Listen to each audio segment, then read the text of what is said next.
What do you know? It's another split for the Rangers, this time against the Buffalo Sabres. And it's just getting to the point now where it's the same trends that I've been talking about all year long that have been a major problem for this team. The way that these two games were played were different. This is now the sixth time they've played the Sabres after these two games, and every single game has been close. Now, whether the scores are misleading, that's one thing. And that's not even really the main issue, but it's just the fact that they can't hold leads whatsoever. Their record would be so much different if they had the ability to close out games. And the times when they get, like, let's say they get a point and they lose the game in overtime or the shootout or whatever it may be, in pretty much every case or most cases, the other team was the team that tied it up. So it's not like they're able to, they're not coming back. And on the flip side, other teams are scoring late against them, and it's just been consistent. And I would say that the results of both games, in terms of just win-loss, I would say win as they should. I think the first game the Rangers deserved to win, and I'd say the second game the Rangers deserved to lose.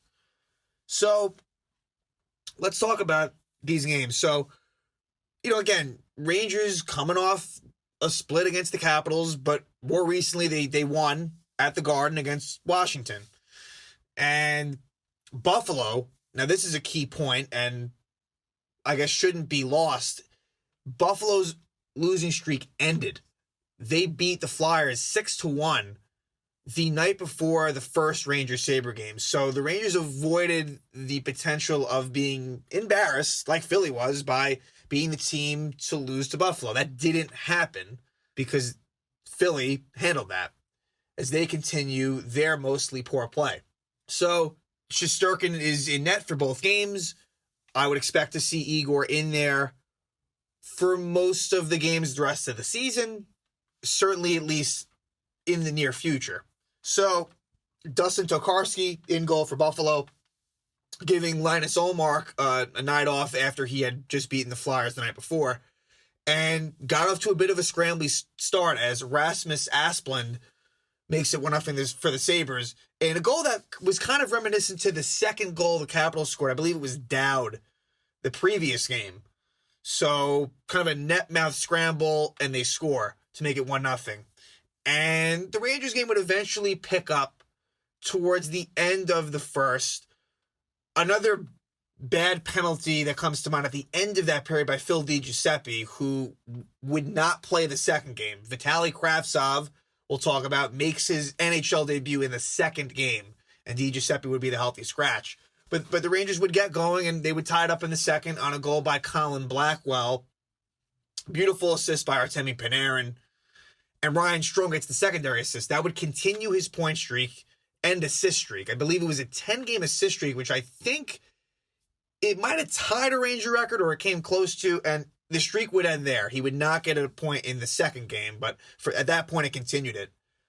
So that would tie the game up at 1. And the Rangers, just for the most part, they were doing a good job of getting they honestly could have taken more shots. I think the final count was about 47 shots on goal. It could have been more than that even.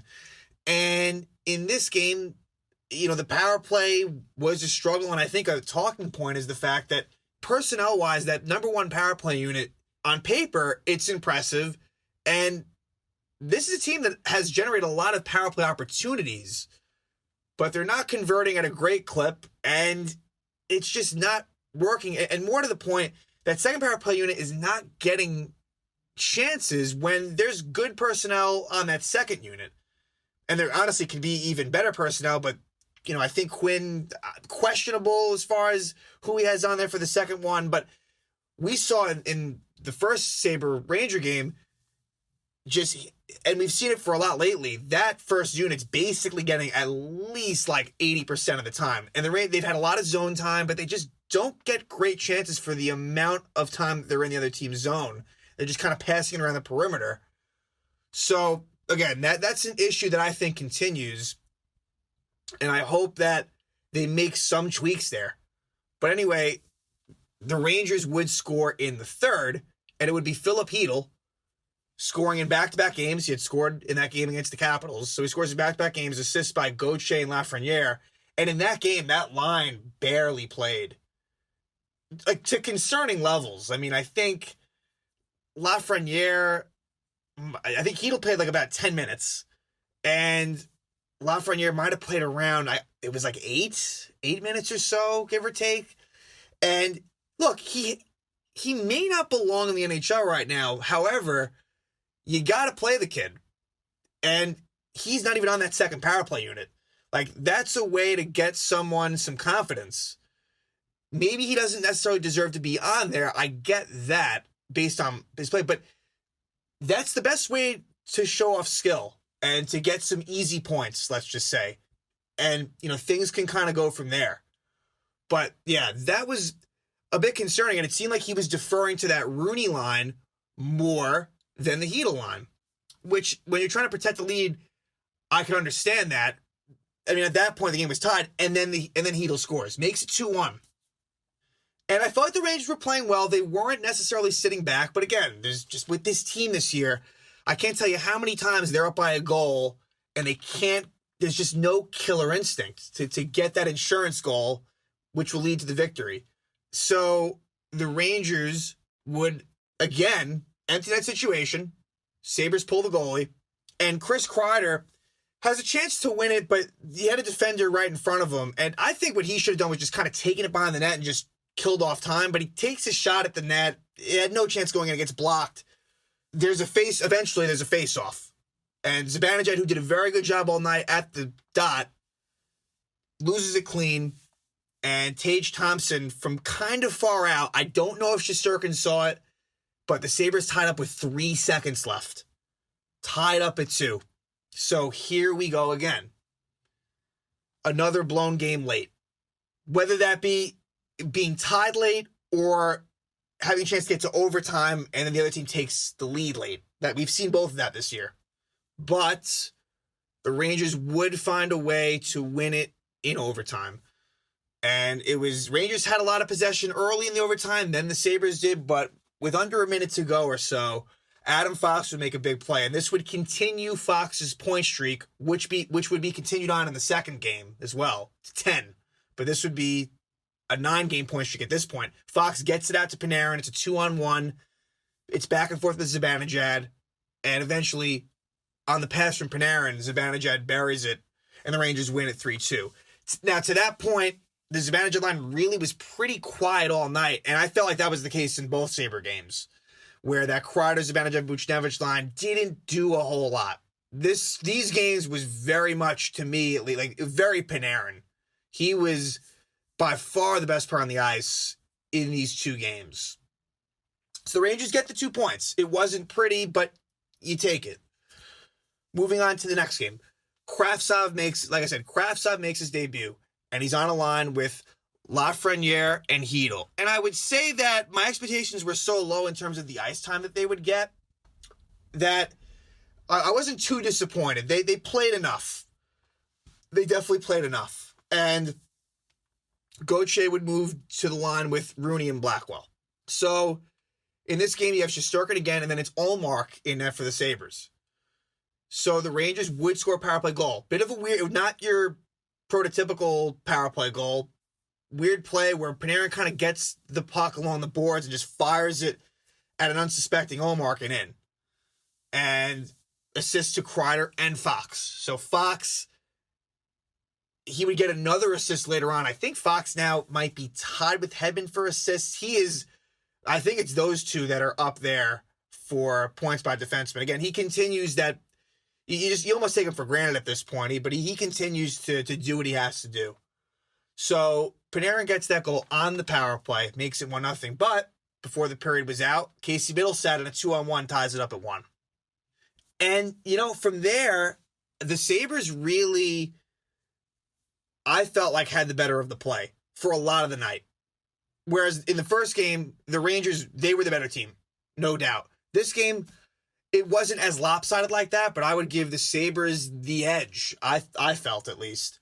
But the Rangers would score late in the second. Panarin, another goal. So 2 goals for Panarin. He continues to be amazing, and you really wonder where this team would be without Panarin.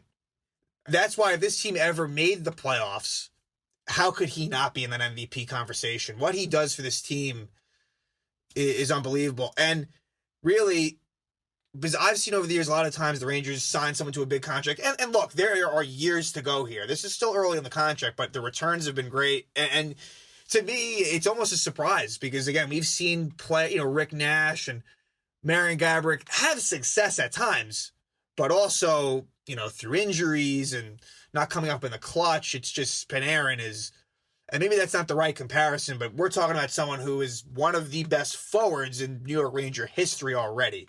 I don't remember, I think Yager, when he was a Ranger, was the last player that I can remember being this dominant, just on a consistent basis. And again, and I don't mean to take a shot at Ryan Strome, because I think he's played even though he didn't play well in that second game, but yeah, look, he's not playing with all-stars. Let's just, call it as we see it. So Panarin makes it 2-1.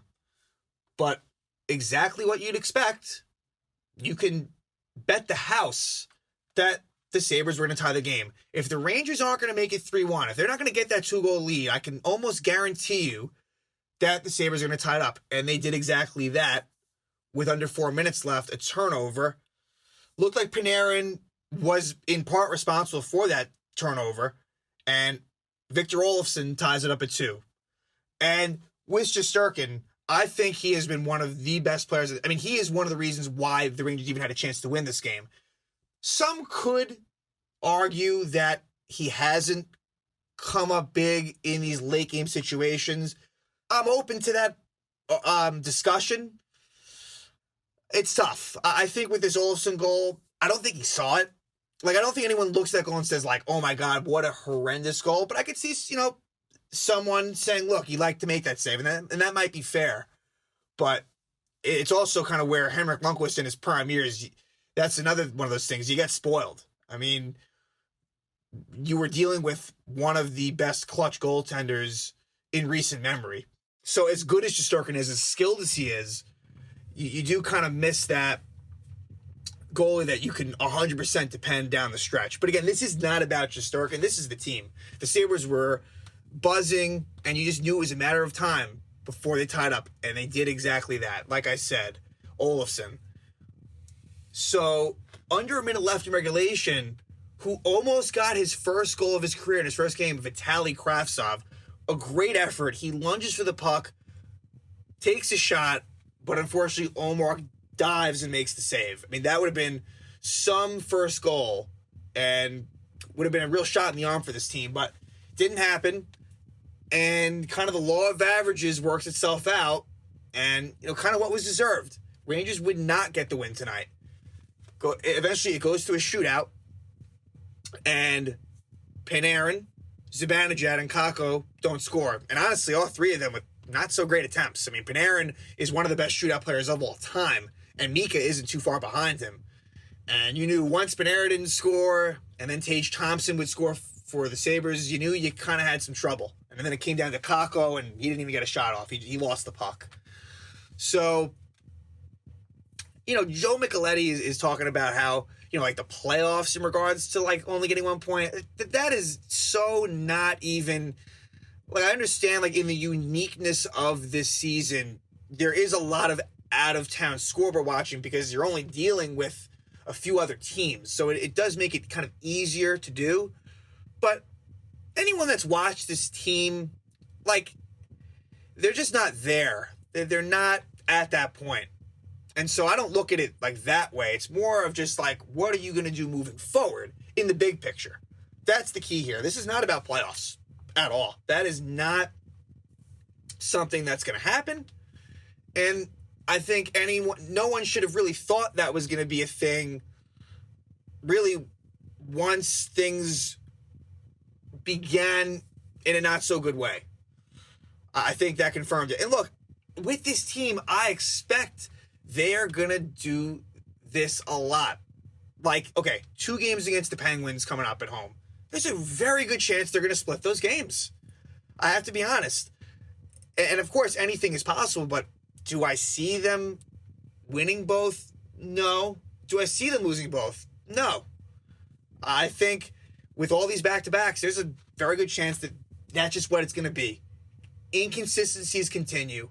But what I am hoping for, as a coach, you have to be fair to the team in terms of if someone's playing well, they deserve to play over someone who isn't. But Quinn and the rest of the coaching staff, I think for the rest of the season, there needs to be an emphasis on developing the young players and giving them more of a chance. I don't think Kako was on the ice at all for this overtime. And then in the first game, I don't think Lafreniere or Hedl, maybe Hedl was, but I don't think Lafreniere was.